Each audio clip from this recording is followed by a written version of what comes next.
प्रभु यीशु ने कहा था, तब स्वर्ग का राज्य उन 10 कुंवारियों के समान होगा जो अपनी मशालें लेकर दूल्हे से भेंट करने को निकलीं। उनमें 5 मूर्ख और 5 समझदार थीं। मूर्खों ने अपनी मशालें तो लीं, परंतु अपने साथ तेल नहीं लिया। परंतु समझदारों ने अपनी मशालों के साथ अपनी कुप्पियों में तेल भी भर लिया। जब दूल्हे के आने में देर हुई तो वे सब ऊँघने लगीं और सो गईं। आधी रात को धूम मची कि देखो, दूल्हा आ रहा है, उससे भेंट करने के लिए चलो। तब वे सब कुंवारियां उठकर अपनी मशालें ठीक करने लगीं, और मूर्खों ने समझदारों से कहा, अपने तेल में से कुछ हमें भी दो, क्योंकि हमारी मशालें बुझ रही हैं। परंतु समझदारों ने उत्तर दिया कि कहीं हमारे और तुम्हारे लिए पूरा न हो। भला तो यह है कि तुम बेचने वालों के पास जाकर अपने लिए मोल ले लो। जब वे मोल लेने को जा रही थीं तो दूल्हा आ पहुंचा, और जो तैयार थीं वे उसके साथ विवाह के घर में चली गईं और द्वार बंद किया गया।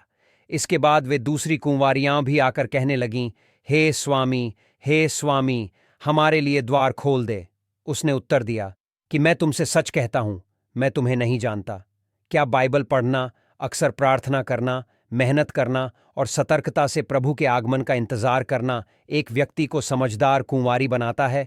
इससे हम देख सकते हैं कि समझदार कुंवारियां इसलिए समझदार थीं क्योंकि उन्होंने परमेश्वर वाणी को सुनने पर ध्यान रखा था। एक बार जब वे परमेश्वर की वाणी को समझने में सक्षम हो गए तो वे सत्य को स्वीकार करने और परमेश्वर के प्रकटन का स्वागत करने में सक्षम हो गए। हालांकि जिन लोगों ने परमेश्वर की आवाज़ को सुनने के लिए ध्यान नहीं दिया और जिन्होंने परमेश्वर की आवाज़ सुनी फिर भी उनकी तलाश में आगे नहीं बढ़े, उन्हें स्वीकार नहीं किया और उन्हें समर्पित नहीं हुए, बस अपने स्वयं के विचारों और कल्पनाओं के लिए जिद पर अड़े रहे, अंततः परमेश्वर के उद्धार को खो दिया और मूर्ख कुंवारी बन गए, भले ही वे बाइबल से परिचित थे और कड़ी मेहनत करते थे। एक व्यक्ति परमेश्वर में कितने समय से विश्वास करता है, उसे बाइबल का कितना ज्ञान है, कोई कितना काम और मेहनत करते हुए प्रतीत होता है या कितनी पीड़ा सहता है और खुद को खपाता है। इन बातों के आधार पर यह नहीं कहा जा सकता कि कोई व्यक्ति समझदार कुंवारी बन सकता या नहीं।